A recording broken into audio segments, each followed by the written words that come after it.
Assalamualaikum warahmatullahi wabarakatuh. Saya Mutar Pirstikarima akan memaparkan proposal penelitian saya yang berjudul pengaruh lamanya variasi fermentasi terhadap kadar keasaman dan viskositas pada kefir susu sapi dan sumbangannya dalam pembelajaran biologi SMA. Susu adalah cairan berwarna putih yang berasal dari kelenjar mamae atau ambing pada hewan mamalia yang mengandung banyak gizi berupa protein, kalsium, kalium, fosfor, dan vitamin yang sangat bermanfaat untuk tubuh. Salah satu teknik pengolahan susu guna memperpanjang umur simpannya adalah dengan cara memfermentasikan atau dikenal dengan susu fermentasi. Berbagai jenis olahan diantaranya yogurt, kefir, keju, dan mentega. Kefir ialah minuman kesehatan yang terbuat dari susu segar dengan proses fermentasi dengan senyawa prebiotik atau kefir green. Kefir bermanfaat sebagai suplemen kesehatan yang berguna untuk memperkuat sistem kekebalan tubuh dan memperbaiki struktur sel yang rusak, serta menurunkan resiko penyakit kronis seperti hipertensi dan alergi. Secara tradisional, kefir dibuat dengan menambahkan starter kefir pada susu segar berupa biji kefir, namun dapat juga menggunakan starter kefir cair. Kefir merupakan kombinasi dari bakteri dan ragi dalam matriks simbiosis. Sebagian besar mikroorganisme hadir dalam kefir adalah berupa bakteri non-patogen, terutama Lactobacillus sp dan ragi.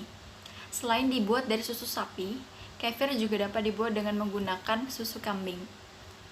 Pembuatan kefir dengan bahan, metode, suhu, dan lama fermentasi yang berbeda dapat menyebabkan rasa yang unik dan berbeda. Kandungan yang di dalamnya juga berbeda. Pembuatan kefir dengan bahan, metode, dan suhu dan juga lama fermentasi yang berbeda inilah yang dapat menyebabkan perbedaan rasa yang unik. Informasi inilah yang melatar belakangi saya untuk meneliti tentang pengaruh lamanya variasi fermentasi terhadap kadar pH atau keasaman dan juga viskositas pada susu kefir dan sumbangannya dalam pembelajaran biologi di SMA. Adapun rumusan masalah dalam penelitian ini yaitu berupa bagaimanakah pengaruh lamanya proses fermentasi terhadap tingkat keasaman atau pH dan juga apakah pengaruh lamanya proses fermentasi terhadap kadar viskositas pada kefir tersebut. Adapun batasan masalahnya berupa hanya akan membahas tentang kadar keasaman pH atau pH dan viskositas kefir dari perbedaan lamanya proses fermentasi. Tujuannya yaitu untuk mengetahui kadar keasaman atau pH dan viskositas pada kefir yang lama fermentasinya berbeda-beda. Manfaat dari penelitian ini yaitu berupa untuk menambah wawasan sebagai sumber pembelajaran bagi masyarakat sekitar tentang kefir dan juga sebagai sumbangan untuk KD 3.10 yaitu bioteknologi. Hipotesisnya berupa variasi lamanya proses fermentasi dapat mempengaruhi kadar viskositas pada kefir dan juga variasi lamanya proses fermentasi dapat mempengaruhi kadar pH dan pH pada kefir.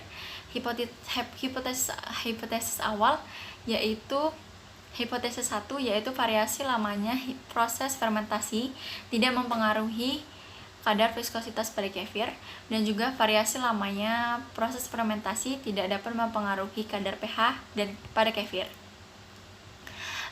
Adapun metode penelitian yaitu berupa menggunakan rancangan acak lengkap atau RAL dan pola peta terbagi atau RPT.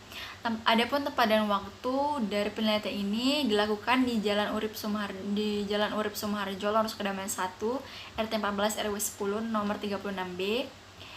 Lalu variabel penelitian ini berupa variabel bebasnya adalah lamanya proses fermentasi dan variabel terikat berupa viskositas dan kadar keasaman atau pH.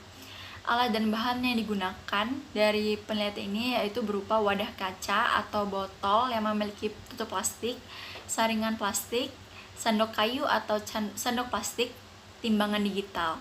Dan juga bahan yang digunakan dalam penelitian ini berupa susu kemasan 1 liter dan juga biji kefir seberat 50 gram.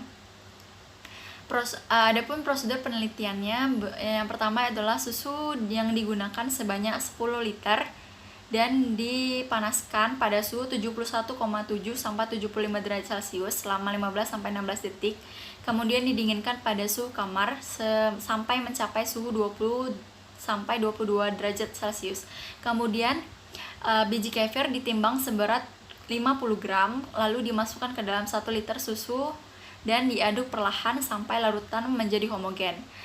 Kemudian tambahkan dengan konsentrasi gula masing-masing, perbandingannya berupa 0, 5, 7,5 dan 10% untuk PO atau PO, P0, P1, P2 dan P3. Lalu kemudian masukkan susu ke dalam botol kaca yang sudah dicuci bersih dan dikeringkan.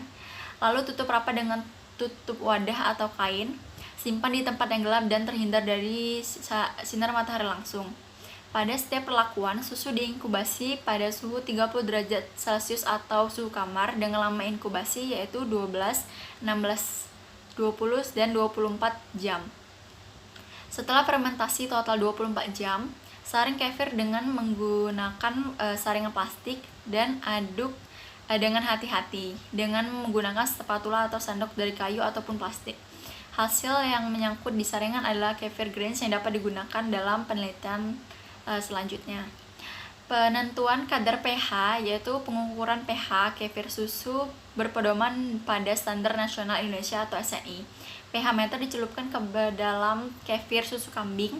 pH meter akan bekerja secara otomatis. Pada saat pertama dicelupkan, angka yang ditunjukkan oleh display masih berubah-ubah. Itu dapat ditunggu 2-3 menit sampai angka digital stabil. Lalu penentuan kadar viskositas itu menggunakan metode pipa Ostwald. Prinsip dari pipa Ostwald ini adalah sampel yang dihisap sampai tanda tera bagian atas dan dihitung waktu turun sampai tanda tera di bagian bawah. Viskositas cairan yang ditentukan dengan mengukur waktu yang diperlukan untuk cairan ini lewat di antara dua tanda kompilasi berjalan karena distribusi melalui viskometer Ostwald. Lalu sekian pemaparan proposal penelitian dari saya. Terima kasih.